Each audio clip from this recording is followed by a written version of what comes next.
I'm a financial advisor and I made a decision in 2022 that cost me over £100,000. I chose to aggressively pay down my mortgage instead of investing. And today I'm going to share with you exactly why this was a terrible decision for my situation, and more importantly, how you can avoid making the very same mistake yourself. Look, it's the eternal debate, isn't it, right?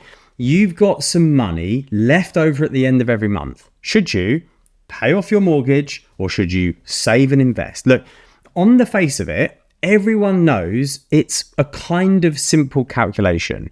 If you can get better returns by investing than your mortgage interest rate, then just stick with investing.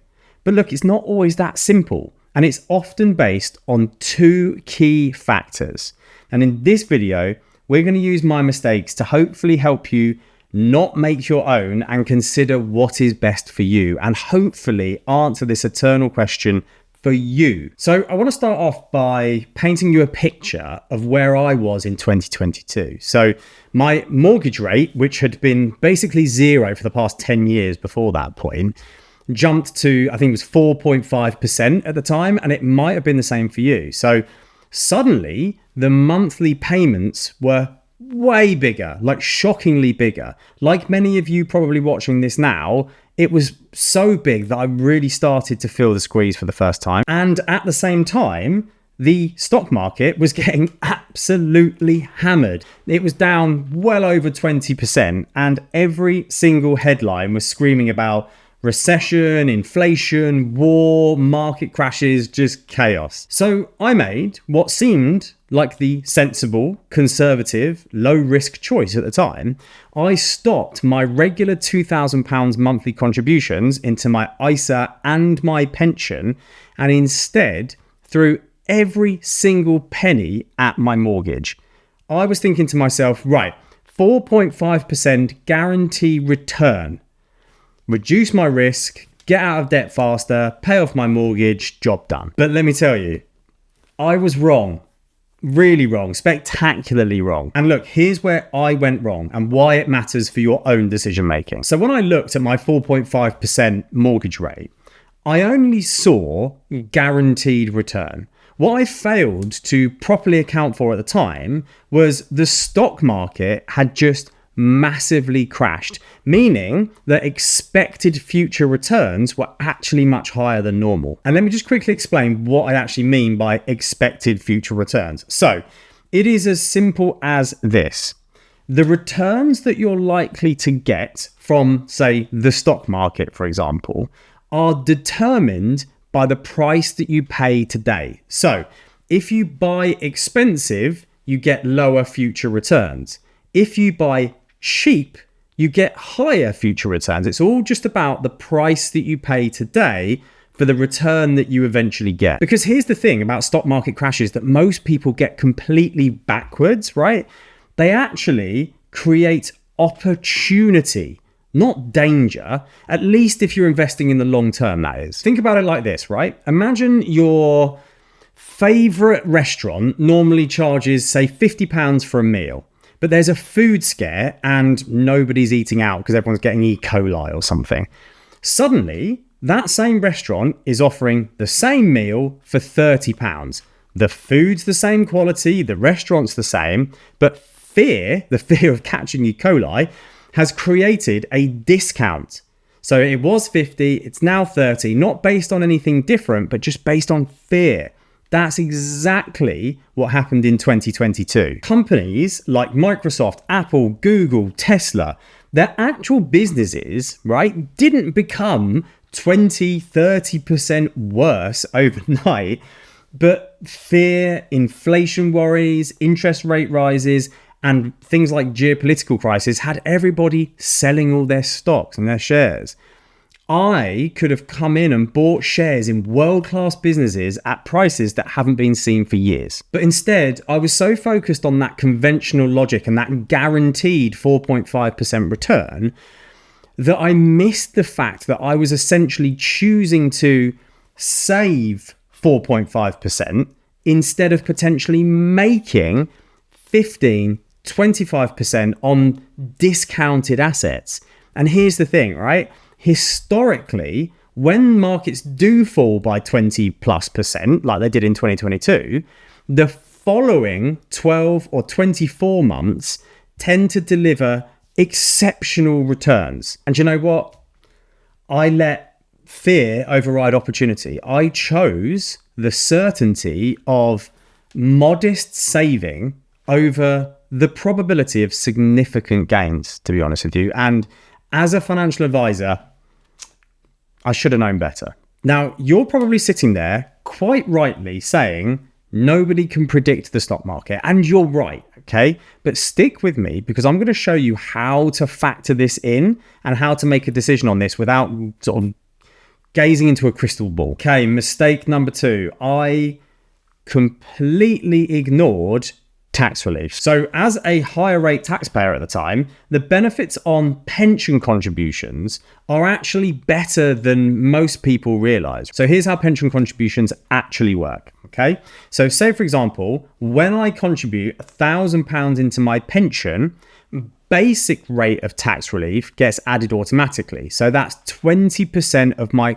gross contribution. So in this case, my £1,000 becomes £1,250, with my pension pot is turning from £1,000 contribution to £1,250 immediately. And that is also not the end of it, right? As a higher rate taxpayer, you can actually claim back an additional 20%, which I did through my tax return. That is another £250 back in my pocket. So effectively, I have put £1,250 into my pension, but I've actually only paid £750 out of my own money after getting all that tax relief back as a higher rate taxpayer. Okay, mistake number 3. I confused assets with income. Now, this is a big one that many people miss. And I want to spend some time really trying to hammer this home, okay? Your house is not going to pay your bills in retirement. Yes, it's an asset, but it's what we call dead money. It does not generate any value, any benefit. It doesn't generate you an income, and it doesn't put any money into your bank account.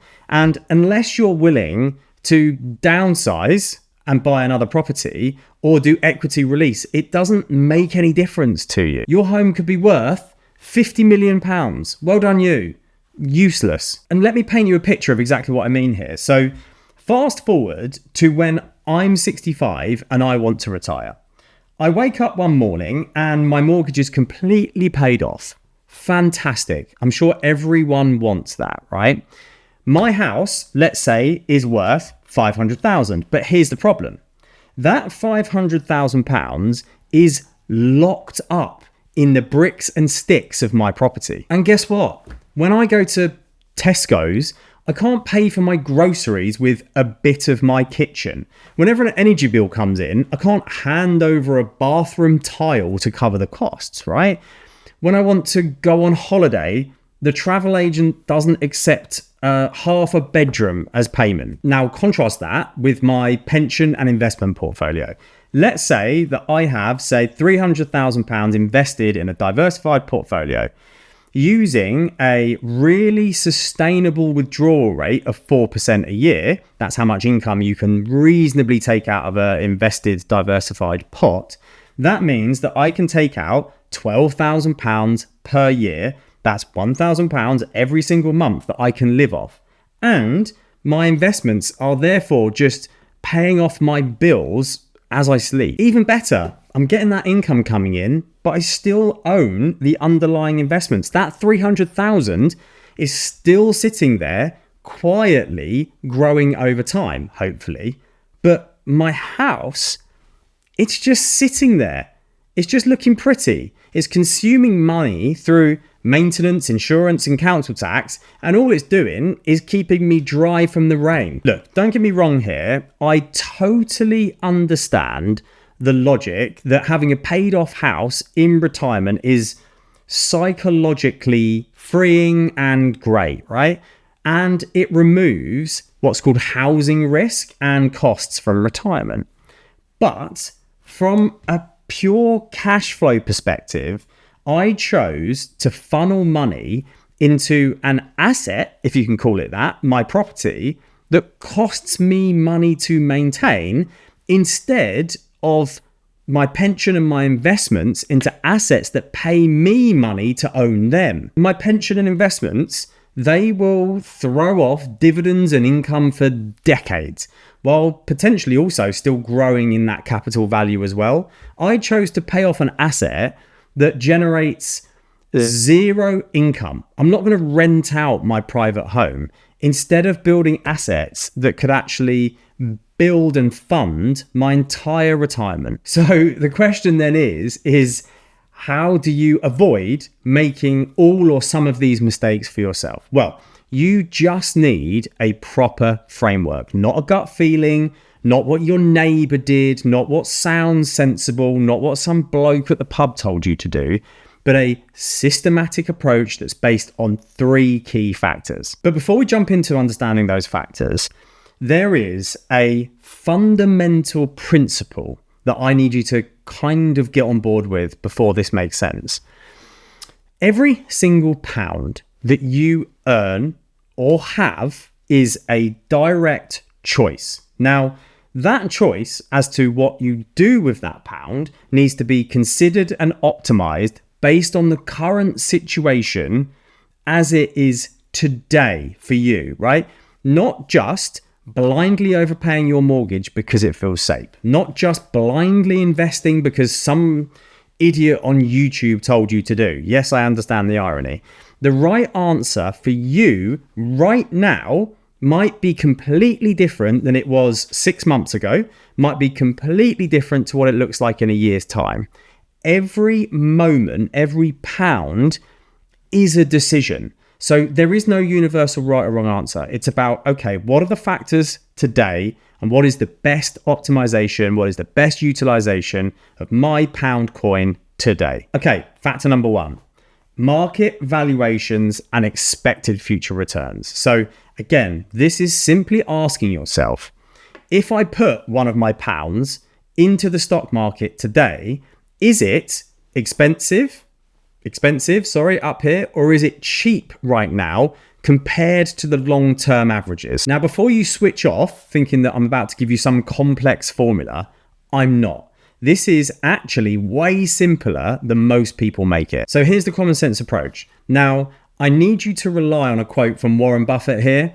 I absolutely hate when people quote Warren Buffett because firstly, 90% of the time, it's misquoted incorrectly, or it's irrelevant, or it's made up. And everyone just loves to put Warren Buffett out there. But this is genuinely true.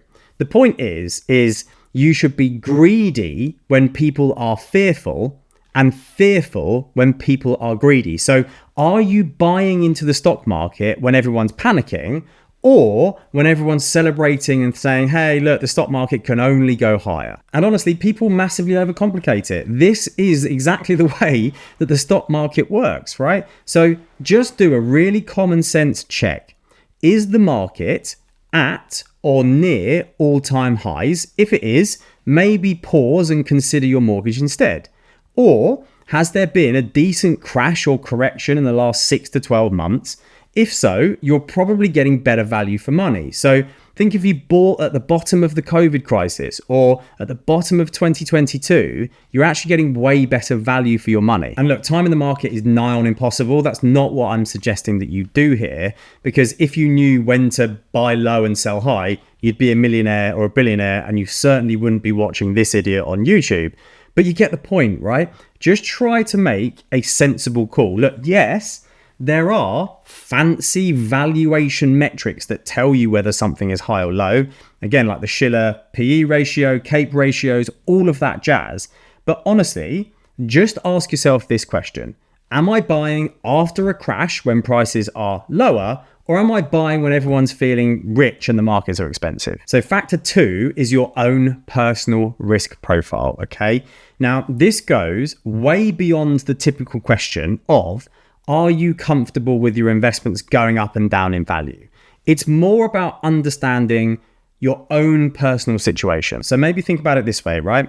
If you are young, say, I don't know, 25 with a steady job and decades before you actually need this money for retirement, you can afford to ride out the ups and downs of the stock market. Even if your investments crash like 30% next year, you have got plenty of time for them to recover. But if you're 55 and you're maybe worried about job security and you're planning on retiring in, say, the next 5 to 10 years maybe, that same 30% crash is way more devastating. So you might not have enough time to wait for that recovery. It's also about how you'll actually feel and behave when we do get those market volatility periods, which we will, right? Some people say that they are comfortable with risk, but then they will panic and sell everything when the market drops by 20%. If that is you, maybe paying off that mortgage, that guaranteed 4.5%, is better for your peace of mind. So understanding your own risk tolerance kind of comes in two forms. It comes in capacity for loss and attitude towards risk. So capacity for loss is basically how much you can tolerate, your actual financial circumstance can tolerate losses. And your personal attitude towards risk is how you feel about those losses. So let's say you're a billionaire, right? You're Elon Musk or whoever, and you invest, let's say, I don't know, £1,000. Your capacity for loss is 100%. If you invested £1,000, Elon Musk wouldn't even miss it. He wouldn't even see it, right? But that doesn't mean that he might not be pissed off about losing the money. Do you see what I mean? So his capacity is 100%. That £1,000 makes no difference to him, but his attitude could be completely different from that. So understand where you are in that. If you're close to retirement, your capacity for loss won't be as high because you haven't got time. But also your attitude towards risk might be high or low. So try and marry the two. If you're young and have a attitude that you don't really care about risk and you don't mind the stock market, then invest in the stock market. Perfect. Now, factor 3 is essentially, what are your overall objectives? So what is your main money goal? Now, this might sound obvious, but people typically want different things. So some people sleep better at night knowing that they don't sort of owe a single penny to everyone. They want their house completely paid off. Even if that means that they have less money overall, like we talked about with investing, that peace of mind to them is worth more than any, extra 100 grand's worth of wealth. Other people just want to build as much wealth as possible. So they are happy to keep a mortgage intact if it means that their total net worth grows a lot faster, right? So some people see debt as a tool and not something to be afraid of. Sometimes mathematics isn't the driver of decisions. So just make sure you understand what you're all about. None of these approaches are right or wrong. It is entirely a personal choice. Again, I have sat with clients and done all the calculations with them and said, look, you're going to be better off by hundreds of £1,000s with option B, let's say. And they go, no, I just want to go option 1, option A. Sometimes maths isn't the driver and it's not what matters most for you, but your choice should drive where you put your money. So all that theory is great, right? But let me show you how this works in practice with, I guess, kind of like 3 scenarios that you might come across. So scenario 1, if interest rates are high, market valuations are high, and you're a basic rate taxpayer. So look, if mortgage rates are 6% plus or something like that, markets are at all-time high valuations, and you're only maybe getting 20% tax relief on your pensions because you're a basic rate taxpayer and you're kind of risk adverse, then yes, look, paying off your mortgage makes complete sense. You are getting a guaranteed 6% return and only avoiding a modest tax benefit. Scenario 2, if you have moderate interest rates, cheap stock market, and you're a higher rate taxpayer. So look, that was pretty much my situation in 2022. My mortgage was 4.5%. So it wasn't like extortionate. It wasn't over 6%. The market had crashed. So we had cheap valuations and I was able to get 40% tax relief. the maths in that scenario clearly favored investing and putting money to a pension, but I kind of let my emotions override the numbers. And scenario 3 is something that most people actually don't think about. And it's not something that I've really sort of heard many people talk about when it comes to this issue, is the loan to value factor. So if your house is worth £300,000 and you owe £250,000 in a mortgage, that is what we call an 80+% loan to value. That is basically how much your mortgage is versus how much your property is worth. So if that is you, you are in a way higher risk territory. So you don't want to have too high of a loan to value with your property. So over 80% is quite aggressive. In that case, you might want to, again, skew the scenario so that paying down some of your mortgage makes sense, even if you can get great investment returns or whatever it is, just for a bit of security. But also, let's say that your house is worth, I don't know, 400,000 and you only owe 150,000. That's a like 37-ish% loan to value. Now, that's super low. Aggressively paying off that mortgage is probably suboptimal because you're already kind of in a safe position with the loan to value aspect of that. So you could absolutely nail the 3-factor framework that I've put in place for you here. You could choose investing over mortgage payments and then get rejected for the remortgage that you need to make it all work. Or worse, get stuck with terrible rates that destroy your entire calculation. So I see this constantly, right? People with perfect payment histories, solid incomes, doing everything right, but their credit scores are secretly sabotaging them. There are 4 hidden mistakes that are secretly putting a ceiling on most people's credit scores, and they don't even know it. Which is why you should really watch this video here next about how to actually improve your credit score, even though you might feel like it's stuck in absolute no man's land and it can't get any higher no matter what you try and do. So don't let any credit issues make this a problem for you.